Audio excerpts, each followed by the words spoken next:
Eles são estranhos, menino Bruno. Você não deve sequer falar com eles. Eles, na verdade, não são nem gente, eles são vermes. Eles são um bando de lixo. E eles são os nossos inimigos. Eles destruíram a nossa economia, destruíram o nosso país. Eles são, sim, os nossos inimigos. E eles cheiram muito pior quando eles estão queimando. Mas não existe nenhum judeu bonzinho? Não. Todos são maus, todos são ruins. Todos só querem a destruição da nossa gente. Shimu, isso não está certo, não é justo. Você aí do lado de dentro da fazenda, cheio de gente para brincar, e eu aqui fora sozinho. Fazenda? Brincadeira, eu não brinco com ninguém aqui. Mas no seu pijama, Shimu, tem uma numeração. Esse número que tem no seu pijama não é de uma brincadeira? Não. Aqui todo mundo recebe um número. A gente é conhecido por esse número. Shimu, você tem orgulho do seu pai? Eu tenho. Cadê seu pai? Não sei. Eu preciso encontrar ele aqui. E o que seu pai faz? Ele era relojoeiro antes de vir para cá. Agora ele está aqui limpando as botas dos soldados. E você, Bruno? Você tem orgulho do seu pai? Eu tenho. E o que seu pai faz? Meu pai é soldado. Mas todo soldado não é mau? Todo soldado não é ruim? Não é por causa dos soldados que nós estamos aqui? Não. O meu pai não é mau, meu pai não é ruim. O meu pai está lutando para construir uma Alemanha melhor, para estruturar a nossa economia. Por isso que o meu pai é bom, ele não é ruim, eu tenho muito orgulho do meu pai. Bruno, eu preciso encontrar o meu pai. Você me ajuda? Ajudo. Shimu, nós deveríamos ser inimigos. Mas eu vou ajudar você a encontrar o seu pai.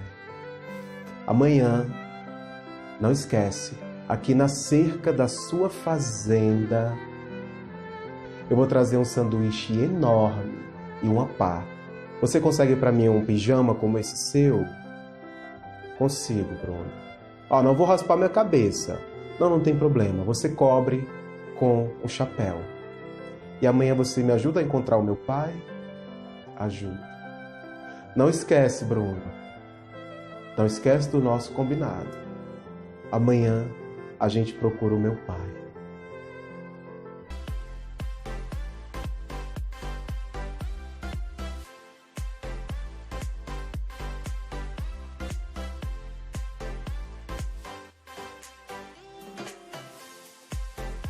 Fala, pessoal! Tudo bem com vocês? Que honra, que prazer, prazerzaço ter você aqui mais uma vez no canal da Mental Mais Saúde.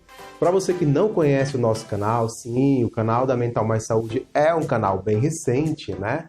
Eu quero te contar o que você encontra aqui no nosso canal. Tudo sobre saúde mental, mas assim, saúde mental de forma inteligente, né? A gente fala sobre saúde mental, pessoal, aqui, mas de uma forma muito lúdica, né? Linkando aí com cenário de arte, música, dança, teatro, cultura em geral, né? Quem foi que falou para você que para falar sobre saúde mental, precisa ser chato, precisa ser sacrificante, precisa ter essa cara terapêutica? Não precisa. E é isso exatamente que aqui na Mental Mais Saúde nós vamos desconstruir, né? Vamos falar sobre saúde, sim, mas saúde de forma inteligente e de forma lúdica também. Para a gente começar o vídeo de hoje, eu já quero te fazer uma pergunta. Já se inscreveu aqui no nosso canal? Ainda não? Então não tem problema, temos tempo. Se inscreve aqui no canal da Mental Mais Saúde, tá? Deixa aquele like esperto, porque é muito importante para o nosso crescimento, tá legal, pessoal? Compartilha o vídeo com os amigos, caso você goste do nosso conteúdo. E é isso, a gente está aqui sempre programando essa plataforma integrativa, cada vez mais interativa, para estar sempre perto de você. Sábados, né, para você que não conhece o nosso canal, todo sábado nós temos aqui, às 18 horas, o quadro Especialista Responde. onde você manda suas dúvidas aí para os nossos especialistas, tá? Psiquiatra, psicólogo, psicanalista, hipnoterapeuta, nutricionista, médico ortomolecular, terapeuta holística, tá? Então, assim, esse é o escopo da Mental Mais Saúde, esse é o time que nós temos aqui preparados para tirar suas dúvidas, para questionar com você, para interagir com você, tá? Mais uma vez, brigadaço pelo prazer da sua companhia. E hoje eu quero, pessoal, trazer uma fala aqui sobre... Você viu o filme que eu falei no início? Aquela história triste, mas necessária e real para esta analogia que nós vamos fazer hoje, né, pessoal? É O Menino do Pijama Listrado, um grande filme, na verdade, uma grande obra literária que ganhou uma adaptação aí em 2008 para as telonas, né? Em 2008 o mundo conheceu O Menino do Pijama Listrado nas telonas e, senhores, que história, né? Uma história ambientada ali na Alemanha nazista durante a Segunda Guerra Mundial, 1939 a 1945, mas com uma pitada de uma infantilidade barra inocência, por quê?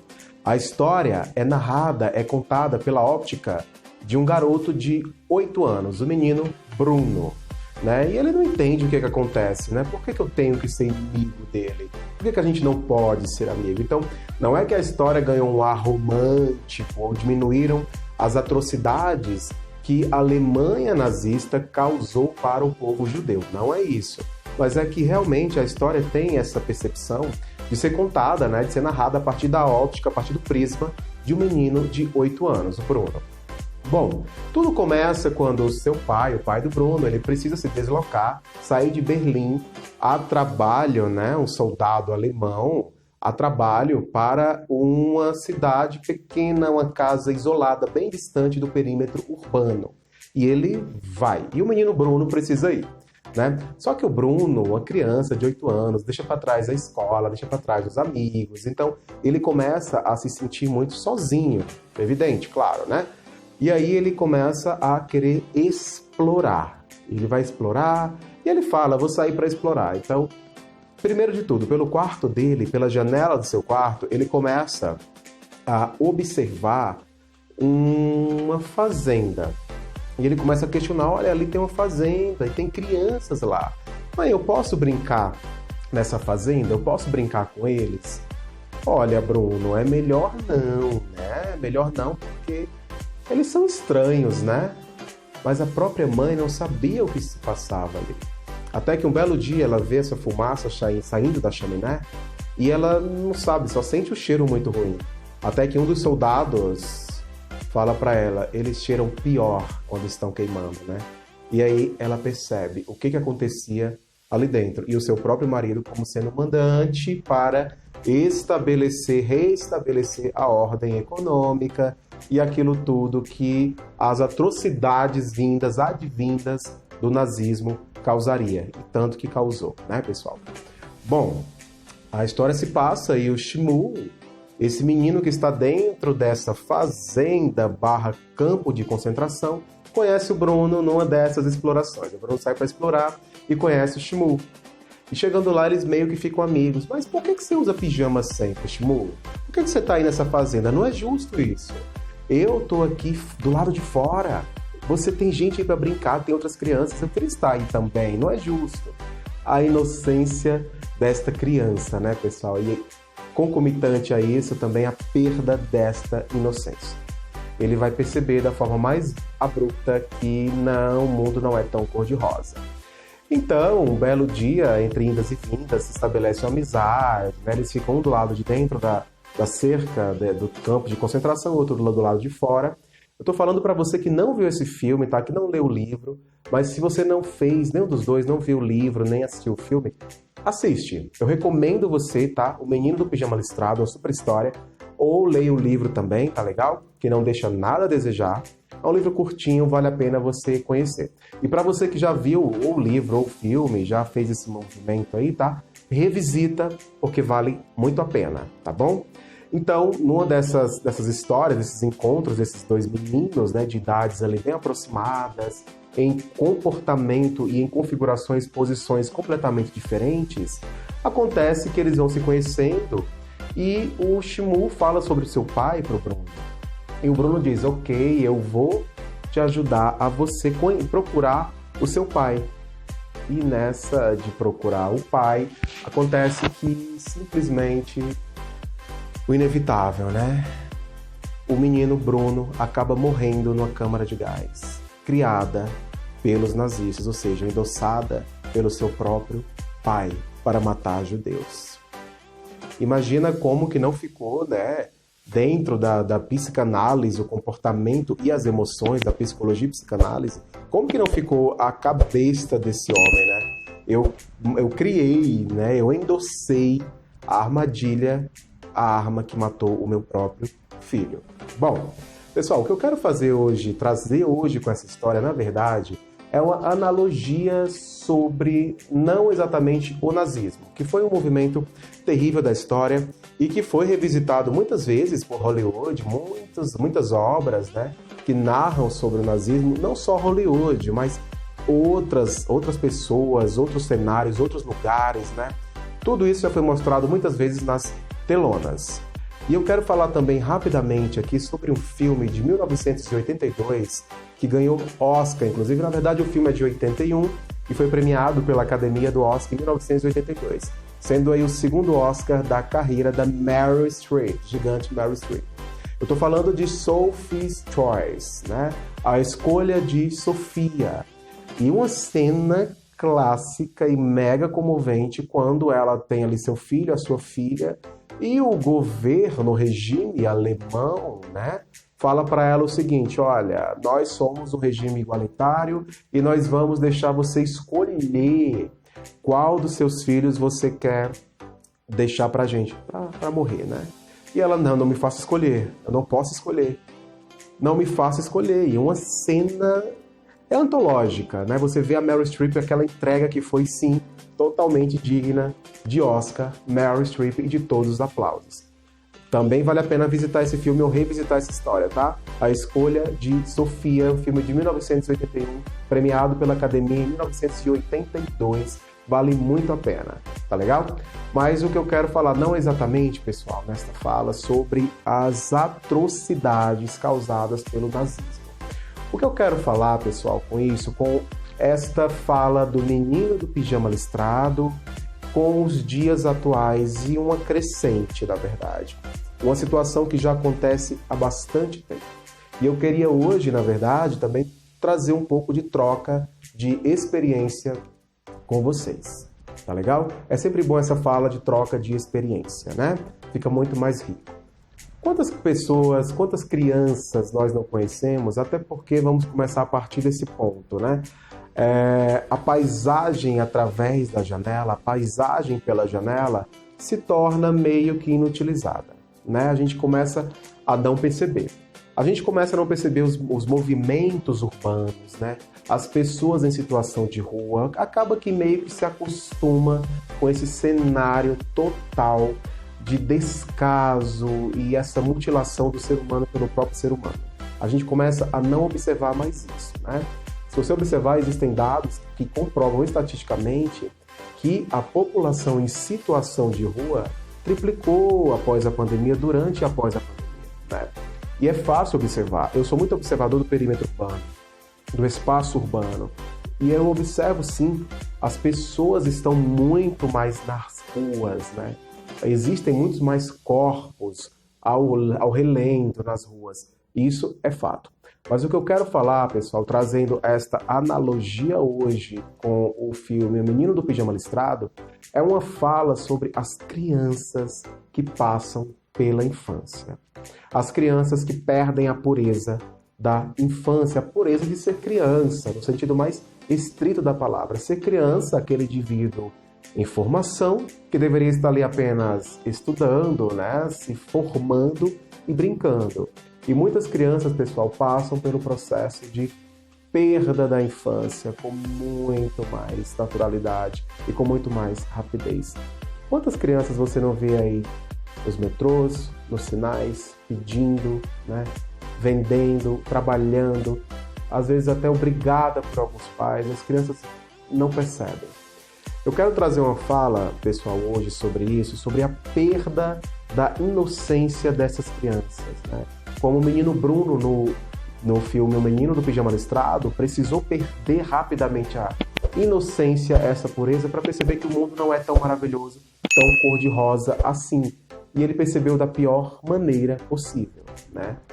Ele percebeu dentro daquela configuração do nazismo e do povo judeu. Estou falando do Holocausto, esse processo de matança de milhares de pessoas. Bom, e hoje em dia, pessoal, eu quero trocar com você uma experiência. Eu, Renato, sou gestor hospitalar, sou especialista em saúde pública. Aqui na Mental Mais Saúde, eu sou hipnoterapeuta, eu trabalho com hipnose clínica, tá? Mas antes de tudo isso, eu sou de Fortaleza, capital do Ceará. Hoje moro já há algum tempo em São Paulo, capital. Mas antes de tudo isso, eu trabalhei muito dentro de comunidades, né? E eu via os processos que aconteciam com as comunidades, com as pessoas dentro da comunidade. Eu estava lá, eu estive lá, né? E quantas vezes, quantas crianças eu vi perdendo a infância porque não tinha mais direito de ser criança. Eu lembro de determinada vez, eu estava em um projeto social, eu queria compartilhar essa experiência com vocês, tá, pessoal? Em um projeto social, e uma menina, eu acho que ela deveria ter no máximo seus 8, 9 anos de idade.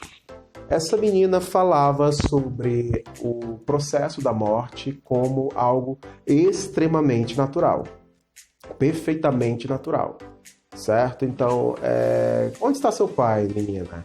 Ah, meu pai morreu, mataram meu pai mês passado, minha mãe isso, minha mãe... Então, assim, o processo da morte, de ter perdido o pai para o crime, para ela foi algo que ela falava daquilo com propriedade, enquanto que uma criança não deveria falar daquilo com tanta propriedade, pessoal. Concordo? A criança deveria estar brincando, a criança deveria estar se formando, estudando, enfim.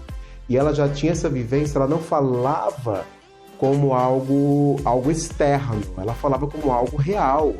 Ela falava com uma fala de propriedade. Eu sei o que eu estou falando. Meu pai morreu porque mataram ele, né? E quantas crianças eu vi dentro dessa comunidade com a mesma retórica, com a mesma fala. E não somente crianças, tá, pessoal? Não somente crianças, adolescentes também. Em um determinado projeto social, onde esse projeto social era em parceria com algumas ONGs, né, e com a Secretaria do Trabalho e Desenvolvimento Social da cidade de Fortaleza, eu dentro daquele movimento, eu comecei a perceber ali crianças e adolescentes sem liberdade assistida, em conflito com a lei, mas conflitos mesmo, reais com a lei, né? Coisa que crianças não deveriam experimentar. Crianças e adolescentes não deveriam experimentar, mas estavam lá em LA, estavam lá em conflito com a lei mesmo, tá? E isso, pessoal, foi algo que eu fui percebendo assim muito de perto. E como que pode, né, ser tudo isso muito normalizado, né? As crianças acabam que normalizam tudo isso. E é algo impressionante, né? E faz parte do dia a dia.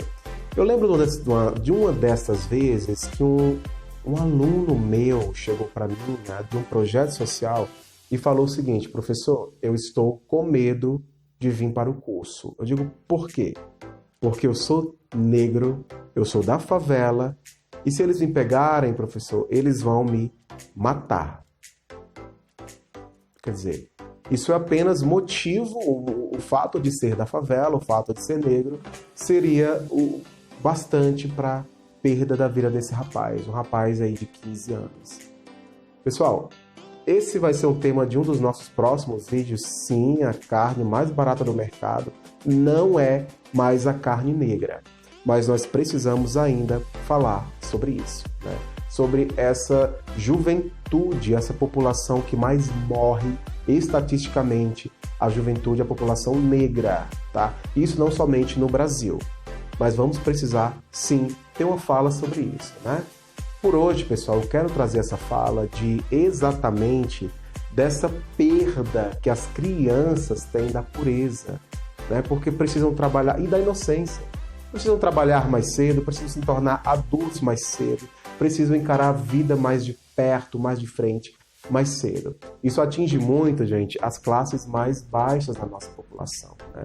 O Brasil é um país, sim, que tem uma discrepância sociocultural absurda. Eu observo muito esses espaços urbanos, como eu falei no início dessa fala, né? E o Brasil, sim, apresenta essa discrepância absurda, né? E as camadas não se acessam.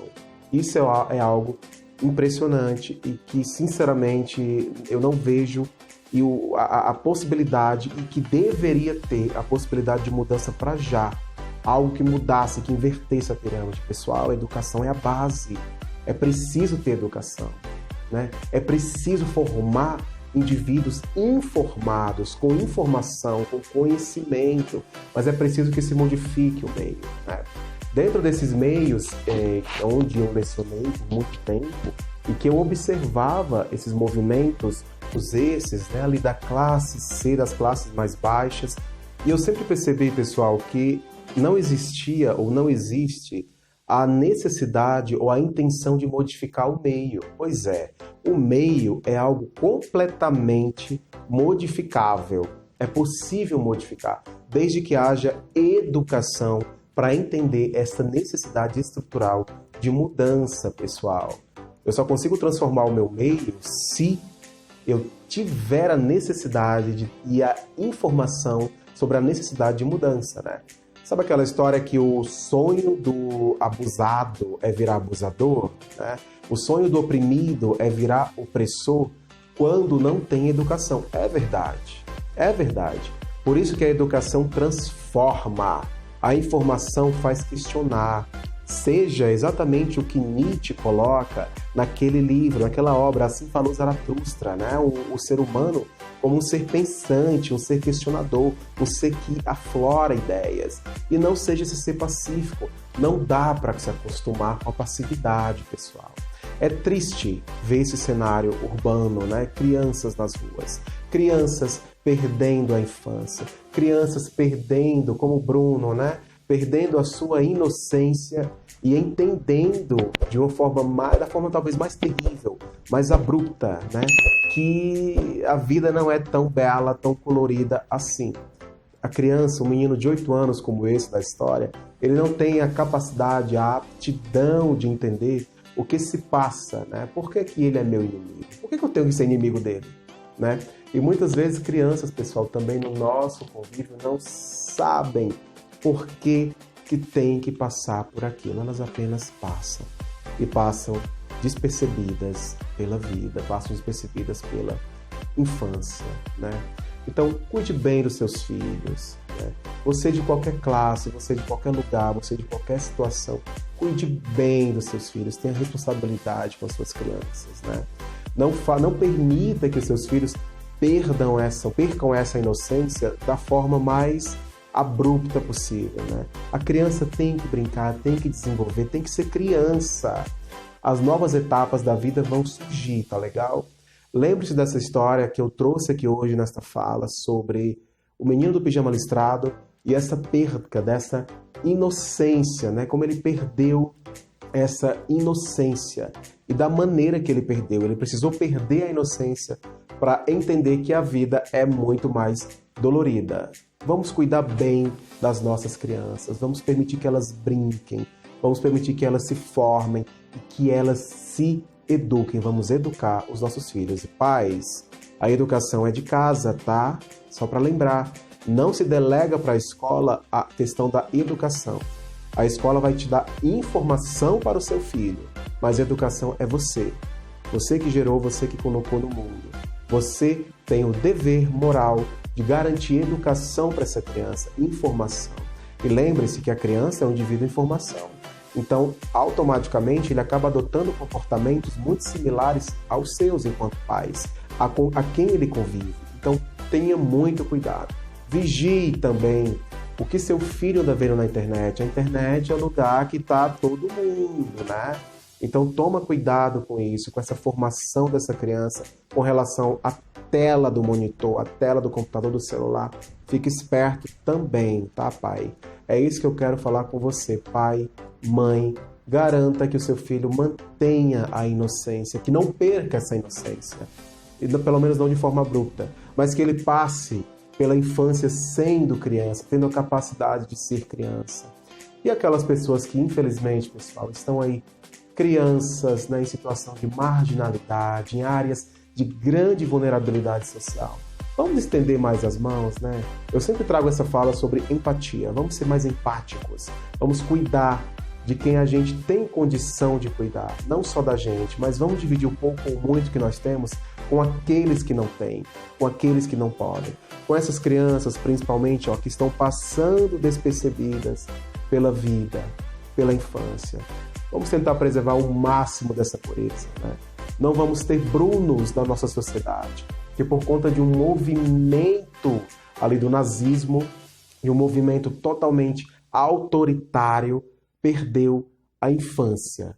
Passou pela infância e perdeu a vida. Perdeu primeiro a infância, entendeu a realidade das coisas e em seguida perdeu a vida. Não. Não vamos perder nossas crianças para o crime. Não vamos perder as nossas crianças para a marginalidade. Não vamos perder as nossas crianças de elas mesmas serem crianças. Que elas se permitam e tenham a possibilidade de continuar sendo crianças, tá legal? Criança não tem preconceito. Criança não tem classe social, criança não tem cor. Ela apenas é uma criança. Então vamos manter a pureza das crianças. E eu fico com a resposta da pureza das crianças, né? E é isso, a pureza das crianças, tá? Então cuide bem dos seus filhos, cuide bem das suas crianças, cuide bem dos outros também. Aí, se você ver alguma criança que está perdendo a infância, perdendo essa pureza para descobrir que a vida não é tão bela, ela vai descobrir. A vida realmente não é tão bela e a gente sabe que viver não é fácil não, né, pessoal? Mas isso é um trabalho para nós adultos. Enquanto isso, vamos preservar as nossas crianças, tá legal? Cuide bem da sua casa, cuide bem de você, cuide bem dos seus pequenos. Não deixe eles perderem a infância, que não passem pela infância e se tornem adultos precocemente. Tudo tem sua idade, tudo tem o seu momento, o seu prazer e a sua dor. Fechado? Bom, esta é a fala que eu queria trazer hoje sobre o filme, né? O Menino do Pijama Listrado, essa obra literária que ganhou esse filme maravilhoso, que virou um filme maravilhoso e ganhou as telonas e que ganhou o mundo e comoveu o mundo em 2008, que continua comovendo, né, pessoal? E esta analogia com as crianças, as nossas crianças e a perda da infância, essa passagem rápida e muito abrupta pela infância, a ponto de se tornarem adultos muito mais rapidamente. É isso que eu queria falar para você, pessoal. Um cuidado especial com as nossas crianças, com a pureza dessas crianças. É importante preservar tudo isso, tá legal? Eu já quero te agradecer pelo contato de hoje, pelo vídeo de hoje, tá? Mas não apenas um vídeo. Eu gostaria que você levasse para pensar sobre isso, sobre o que nós questionamos, o que nós falamos aqui, tá legal? Muito obrigado por esse vídeo. É sempre uma honra ter você aqui no canal da Mental Mais Saúde, tá legal? Se inscreve no nosso canal, ativa lá o sininho para não perder os próximos conteúdos. Tem tanta coisa boa sendo aí programada para você que você nem sabe. Mas para saber, ó, fica aqui com a gente, tá? Compartilha com os amigos, caso você goste do nosso conteúdo. E é isso, pessoal. Essa plataforma é sempre aqui, ó, integrativa, interativa, para a gente questionar, debater, tá legal? Nós temos muitas coisas aí sendo programadas para você, para cuidar da sua saúde mental, mas assim, saúde mental de forma inteligente, tá legal? Olha, brigadaço pelo prazer da sua companhia, tá? É sempre uma honra ter você aqui comigo. E, para não perder aquele hábito, até o próximo vídeo!